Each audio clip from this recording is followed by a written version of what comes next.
Hi guys, my name is Bobby. Welcome back to my channel, and today I'm bringing you my February wrap-up. So February was a pretty decent month for me. I read 5 books, which I was pretty proud of. I zipped through the beginning of the month and binge read a trilogy, a fantasy romance trilogy, and then kind of slowed down mid to the end of the month a little bit. But overall, I had a good month. I guess I'll have to look at my Kindle, my Goodreads to remember the ratings, because I'm really shitty and I can never remember my ratings for most things. So pretty much everything I read this month was fantasy romance. One is kind of a normal fantasy, but there's still a heavy romance in it, but there's way more to it than just your standard fantasy romance. If you know me at all, and if you know BookTube at all or watched any of it for the month of February, you can probably guess with my one, I didn't even read it physically. I have a physical copy of it. I pre-ordered it, but I couldn't wait to get it. So I bought it on my Kindle as well because I have the entire series on Kindle. But anyways, let's get into the books. I'm going to try to make this as quick as possible, especially since we have a trilogy. I'm going to try to lump it all into one and talk about it as a whole. Makes it a lot easier because then you can't really talk about books 2 and 3 without spoilers. So we're just going to kind of do it as a whole. So the first 3 things I read in the month of February was the Hades Trials trilogy. Say that 10 times fast. By Eliza Reign and what is her co-author's name? Rose Wilson. When you look at just the list, it says Eliza Reign. Eliza Reign and Rose Wilson. So book 1 is called The Power of Hades. Book 2 is The Passion of Hades. And book 3 is The Promise of Hades. This is a Hades and Persephone retelling, but only it's very literal in the retelling. So it's both, the main characters are Hades and Persephone. It's not like one of those retellings that's modernized. I mean, this one is modernized, but where it's in the real world and they're just, you know, they have different names, but it's kind of got the basis of the story. This is a legit Hades and Persephone retelling, but it's different.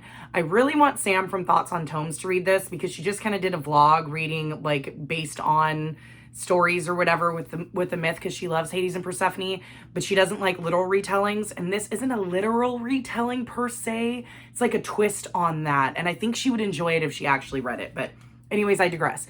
This is a book about Persephone, who lives in New York City. She is going to college. She's about 22, 23 years old, something like that, going to college. And one day as she's leaving she works in a coffee shop. And while she's working in the coffee shop, this really mysterious, really attractive guy comes in and starts like, you know, talking to her and being kind of weird. And she's like, whatever. She leaves the coffee shop. And as she's leaving, this person reveals themselves to be Zeus. And he whisks her away to the underworld and says that she's going to participate in the Hades Trials. Now, the Hades Trials is these trials that the Greek gods are putting on to find a wife for Hades. What Persephone doesn't understand or know is that she was already married to Hades and was kicked out of the underworld and stripped of her goddess status, and she has no memory of being a goddess or being married to Hades or any of that. So she's thrown back into this world where she's surrounded by the Greek gods. And there's the hot Hades, of course, and she is trying to fight to be his wife, but she doesn't necessarily want to be his wife. She has no memory of him. She has no memory of anything, like their marriage, nothing. She has no memory. So she doesn't really want to be there, but Zeus is forcing her, and you can't say no or fight against really the king of gods. So that's kind of where the story goes from there. I really enjoyed this book. I gave book 1 3 stars only because there was little to no romance in it. Like you got a little tiny bit at the end of book 1. The romance elements don't really kick in till 2 and then of course 3. These books could have been done in maybe 2 bigger books or 1 big book. Cause I mean, book 1's only like 190 pages, maybe 200, each around 2 to 250. No more. There's none neither of them are close to 300. I think 250, 260 is the most. So they're pretty short, and like each book takes place after the last one left off. So it's like you don't even skip a beat. So it almost seems like a big giant story that was split into 3. I mean, that's kind of annoying, but they're all out. They were all on Kindle Unlimited, so I read them back to back, so it didn't bother me at all. What I really enjoyed about this story is I like that Hades and Persephone was a very slow burn romance. I mean, Hades remembers her. He's still in love with her, but something happened to get her kicked out of the underworld, and he knows what it is. All the other gods know what it is, but they've been expressly told they're not allowed to tell Persephone what it is. And so she's struggling with not knowing and being kind of angry that she doesn't know. So because of that, you get kind of the tension of, well, why is she there? Are we ever going to find out? You do find out why she was kicked out, but it's further on down the line. Of course, she has this big draw to Hades because they're fated mates. I mean, that's the myth. And so she's kind of fighting against that because she doesn't think that Hades wants her. While he does, he's trying to not want her. The underworld, the way it is built and the way it's described, like it's amazing how she describes it. It's kind of like what you would imagine hell to be, but a little better, I guess. There's tons of other gods and goddesses, even minor ones that show up all the way through. And the description of the world is really nice. And you get to go to other realms. I guess they're realms, which are also after all the different zodiacs as well for each god or goddess. They each have their own realm. So you spend time, I think it's Aries for Zeus, but you spend time in like Zeus's for a bit and Poseidon's, as she makes a visit to, not Athena. Oh, it's not Athena's. I can't remember the name of the goddess. Artemis? Was it Artemis's? Something like that. But like in part of the trials are really interesting as well. And there's at least 2 in each book, like these different things she has to do. And what I like about them, it's not like Hunger Game-esque or what else am I trying to think of? Where it's just all physical. There is a lot of mental. Like I think one of the very first tests she has is something, I don't remember what they call it, but it's about like social graces. Like she has to host this huge party full of gods and goddesses and other creatures.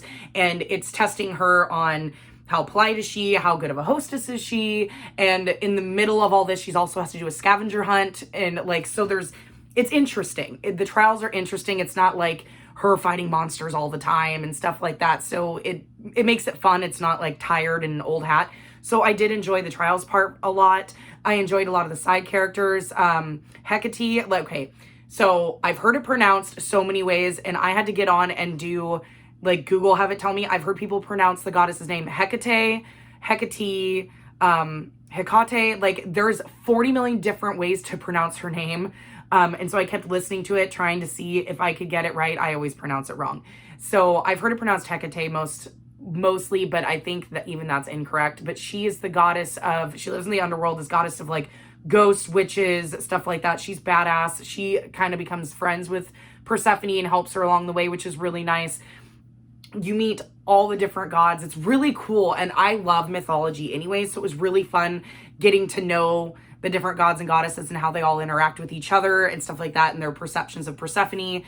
And Persephone did a good job being, you know, like a human and coming in back into her goddess power. She starts to get it back little by little. She doesn't fully remember what happened, but eventually after being told later on in the books, she understands why she was kicked out or whatever. But it was a really fun story considering it was a retelling, but it was like after, you know, they were already married, they were already together, like they were a thing, and then her being kicked out and having to come back and figure things out. That was really fun. I really liked it. So I gave book 1 3 stars, book 2 and 3 were both 4 stars. I highly recommend it if you love mythology and kind of want to dip your toe into fantasy romance, because the romance part doesn't really come in until book 2.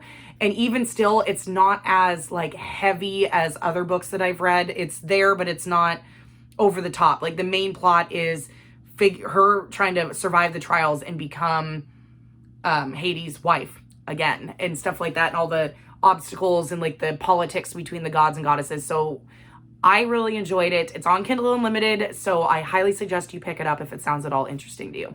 Okay, I think I'm going to skip over my 4th read only to talk about my 5th one so we can kind of lump all the fantasy romance together. So the last book I read in the month of February was Fighting Destiny by Amelia Hutchins, which is the Fae Chronicles book 1. I think Becca turned me on to this series. Somebody bought her book 1 for one of, I don't know if it's her birthday or Christmas. I think it was Christmas because her birthday's coming up. I think it was for Christmas, and so she has it on her radar, and so she's talked about it before but hasn't read it yet. I'm always looking for Fae smut, apparently, because this is where I am in my life. So I bought it. Actually, I didn't even have to pay for it. I got it on Kindle. It was $0 because it's the first in the series. And then I also have book 2, which I'm currently reading, which I think was like $2 or like something like that. It was cheap. These books are older. I think there's 6 or 7 in the series. I believe the series is complete now. It is complete now, but I think there's 6 or 7. I'm enjoying them. So book 1 is called Fighting Destiny. Each single book is something destiny. Fighting destiny, taunting destiny, seducing destiny, whatever. So this tells the story of Cynthia. Cynthia spelled Synthia. So people call her Sin for short, which people call Cynthia Sin for short all the time. It's just funny seeing it on a page as SYN, which, and then kind of flips it and kind of turns it into SIN, you know, sin. I don't know. Maybe that wasn't intentional. My guess is that it was. It's tongue in cheek. Now, when it comes to smutty, these books are super fucking smutty. Super smutty. Good smut, but still very smut heavy. If you aren't a fan of like sex in your books, do not pick these up.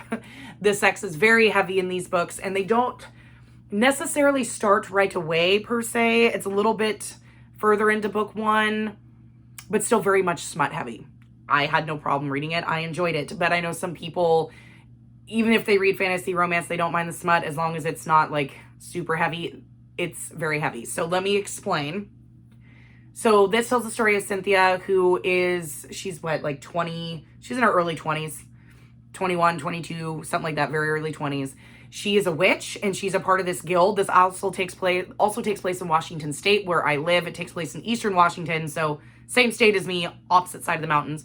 So it takes place in Eastern Washington around Spokane.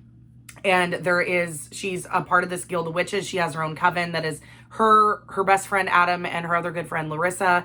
And she's what they call an enforcer. So, you know, people hire the guild of witches to go do different things. And this is our world, but with a magic layer on top. So fae, vampires, all that shit are real, but they live among us and we are aware of them. So with the witches, they protect the humans from otherworldly things, usually fae or vampires and stuff like that. So she's an enforcer. So she is set out to do these tasks where either to kill people, you know, put out hits, go retrieve things, protect people, whatever. She goes out on this mission with her people, and it is to steal the crown of the Dark Prince. And she had to infiltrate like his mansion, or I think that was one of his hotels or whatever. And she knows there's going to be guards everywhere. She thinks she snuck in. He'd been watching her the whole time.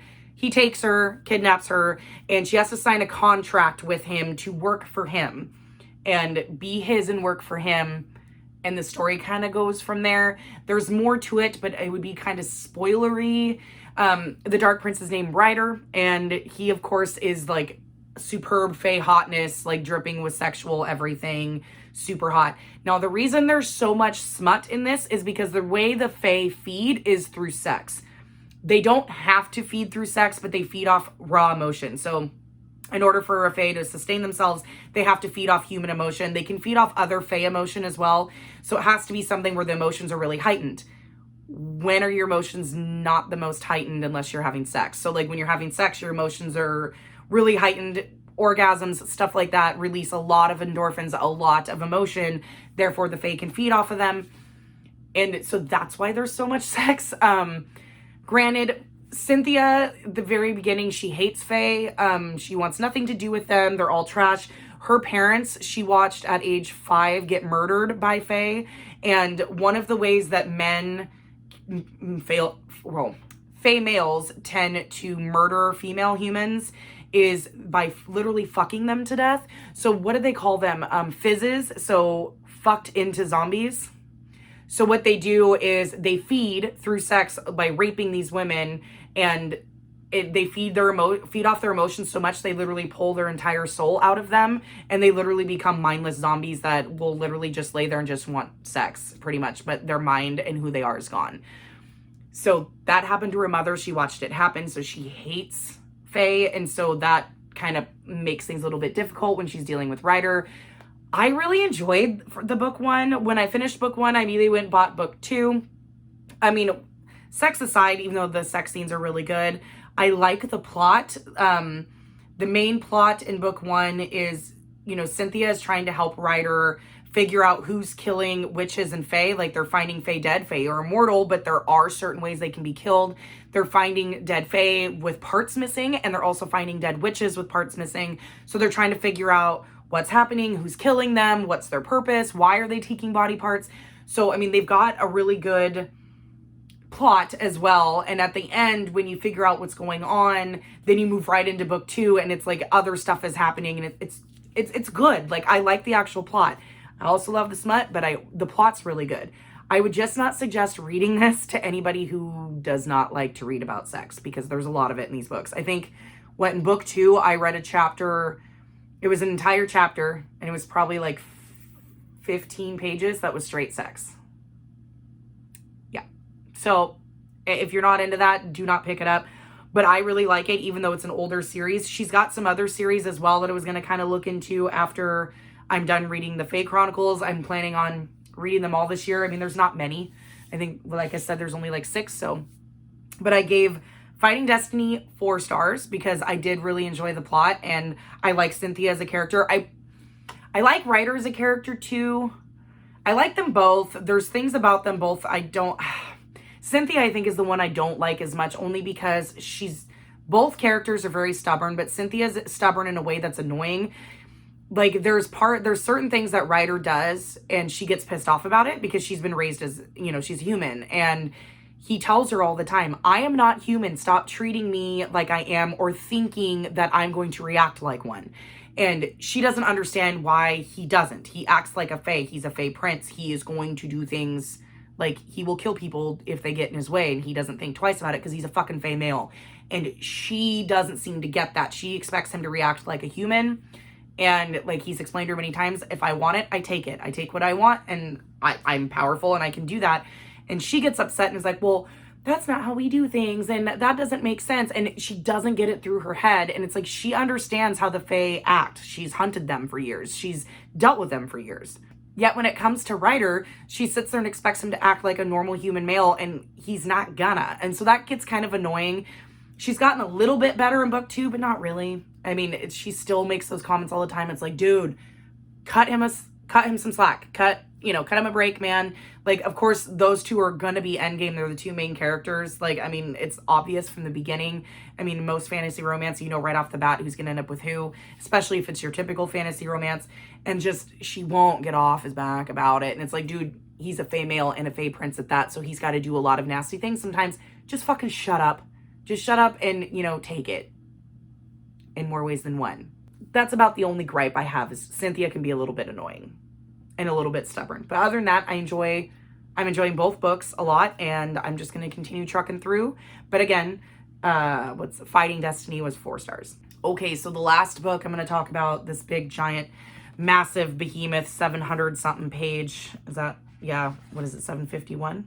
This 751 massive book that I pre-ordered right when I knew it was coming out. I went to check to see if it was going to be delivered on its book birthday, and realized that my payment was declined, which didn't make sense because I have a debit card attached to my Amazon, but what I forgot is I got a new debit card. So I guess, and I changed all my information, but when it went to order it, for some reason it went off my old debit card, which is now dead, even though I changed everything in Amazon. It was fucking stupid. So I had to fix my payment, and then of course it shipped and went through, but I have no chill, and I didn't want to wait the 2 extra days. I wanted to start it on Tuesday with everybody else in the fucking world. So I bought it on ebook as well.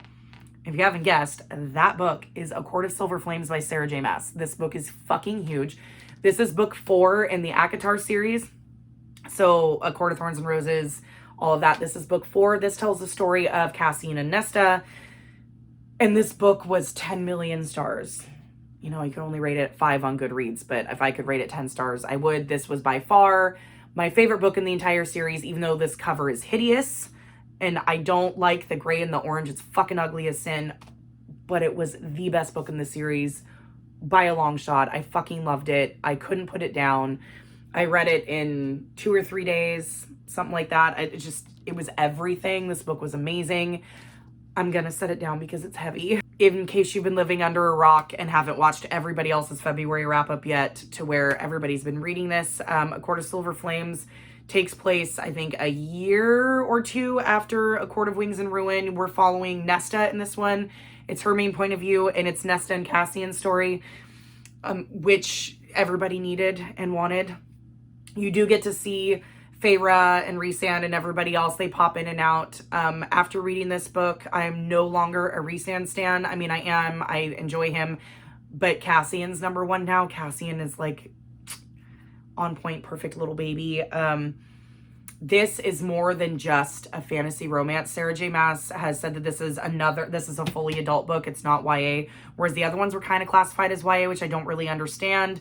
considering, you know, there is some smut in books 2 and 3. Granted, the smut in those books are mild compared to A Court of Silver Flames. There is smut in this book, and it's graphic. It's graphically described, which it kind of was in the old ones, but this, she's taken it to another level.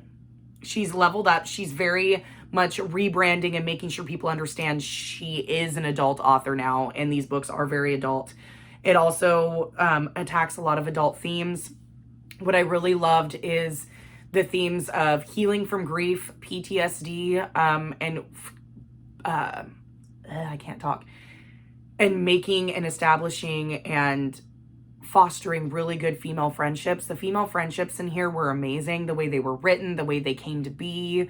It was very, very awesome to see. Like, it's so much different. Like, I'm also right now trying to finish the Throne of Glass series, and the level of writing in this completely surpasses anything in Throne of Glass. Like, you can see how much Sarah J. Maas has grown as an author, and the way she writes. And it was funny because a lot of people expected this just to be a lot like the other ones. There is a plot that runs through, though I think that was kind of rushed, and I think it was intentional. I think the main focus of this was Nesta and her healing and her coming to grips with what happened in book 3 and just healing, just dealing with her trauma. And I think Sarah J. Maas did a really good job showing how trauma affects people differently, because the way Nesta dealt with her trauma was completely different than how Feyre or Elaine, her two sisters, dealt with their trauma, because they all suffered pretty much the same kind, only a little different, and the way they all dealt with it. And it was really nice to see that Nesta wasn't one of those people that just shoves it under a rug and moves on, where you kind of see Feyre do that, where she just moves on and everything seems fine. Nesta was struggling hard, and it shows. This isn't a spoiler. Well, I guess no, that would be. I was going to try to give an example of something that shows her PTSD, that, you know, and how it was dealt with, but no, it would be a mild spoiler for book 3 of Court of Wings and Ruin, so I'm not going to say that. But it's just the way Nesta was trying to deal with her trauma. And then you have Cassian on the other hand, who is madly in love with her, and the way he helps her deal with her trauma. Like, he listened to her, he listened to what she needed from him as a friend, a partner, and when she needed space, he gave her space. He wasn't smothering, he wasn't overly controlling, like, well, I'm gonna help you. He let her be how she needed to be, and loved her for who she was, and let her heal the way she needed to heal. And I really enjoyed that and how it was written, like having a partner who's equal. And because in a lot of these Fae books, especially in any kind of Fae romance, the male always is super dominant and very alpha. And with this, I mean, Cassian is an alpha in a way, but not. Like, Cassian was always, he's a bastard. He was treated like shit the way he was raised when he was younger and stuff like that. So he knows what it's like to be on the bottom and to be treated bad. And the way he just gave Nesta, he was just so open and just, whatever you need, I got you kind of deal. And that was amazing to see. And it was amazing to be in Nesta's eyes, because honestly, I like her better than Feyre, especially now after reading from both perspectives. Feyre is very much a chosen one, like, I'm perfect and I'm chosen, and, I've married the perfect man, and like, very, very YA fantasy romance kind of like tropey protagonist. And I mean, there's things about her that are a little different from the not like other girls, but she's still, when you compare her to like Nesta, she's kind of like your basic bitch heroine over here, Feyre is, and Nesta's got some grit. She's got more scars to her. I don't know, I just really like Nesta, and I just loved the way Sarah J. Maas wrote it. It was, very compulsively readable, like all of her other books are, but all the different topics she hit on. Let's see, I'm trying to see if I can think of all the trigger warnings. So you have, because there's a lot of trigger warnings in this. So, I mean, there's explicit sex. So if that bothers you, explicit sex, death of a parent, death of a friend, oh God, what else is there? Sexual assault on multiple counts. There's a traumatic birth scene. So that's something that kind of threw people off. So if you are really sensitive to any kind of birth trauma, I mean, this is Sarah J. Maas. Everything kind of worked out in the end, but the scene is still pretty powerful. So if a traumatic birth is too much for you, I would take precautions and kind of do your research before going in. Some people have spoiled that section for others to make sure to see if their triggers can handle it. It was fine for me, but I could see how it could trigger other people. Of course, there's violence. There's war violence. But I mean, there's just so much to it. It's very much an adult book. I could gush about this book forever, and it's hard for me to gush without giving spoilers. But just know that if, you've been a Sarah J. Maas hater, I know there's a lot. I was a Sarah J. Maas hater for years. The best thing that I ever did by reading her work was starting with ACOTAR, because that series is better than Throne of Glass. I'm not even done with Throne of Glass, but I will stand on that soapbox and say ACOTAR is better than Throne of Glass. Only because Throne of Glass seems more juvenile compared to ACOTAR. And not just in like the sexual content or anything like that. It's just the way it was written. Like right now, I'm reading Empire of Storms. I'm about 200 pages into it, and I have no desire really to pick it up because I'm bored. And with this, I couldn't wait to come home and read it. I was never bored. So it's just the differences in writing. But if you want to dip your toe, I would suggest reading ACOTAR and starting with that. And I mean, even just to get to this one, because this is by far her best book she's ever written, by far, in my opinion, that I've read. Still haven't read Crescent City, but I absolutely adored A Court of Silver Flames. I can't wait until the next book comes out. Auto buy. But it was so powerful. Didn't make me cry. It made a couple people cry. Didn't make me cry, but I also have a cold, dead black heart. But I can't gush about A Court of Silver Flames enough. 10 stars, 20 stars. All the stars. It deserves all the stars. Okay, guys, that's it. That is my February wrap up. Please let me know in the comments down below what you guys read in February. I'm hoping that my March is okay. It's March 8th, and I still haven't finished a book yet. I'm close on a couple, but I still haven't finished a book. I was riding my little wave, and now I'm starting to slump a little bit. I think the reading sprints have helped me a lot, because Becca and everybody have been doing a lot of reading sprints, and I think that's helping, keeping me on track and getting me motivated to read, because when you're reading with others, something about reading with others, I don't get it. But anyways, that's it. I'm leaving. I need to figure my shit out. I feel like every time I film, I'm like rusty and stupid and sound like a moron. But okay, I'm done babbling. I'm leaving. See you guys in the next one. Bye.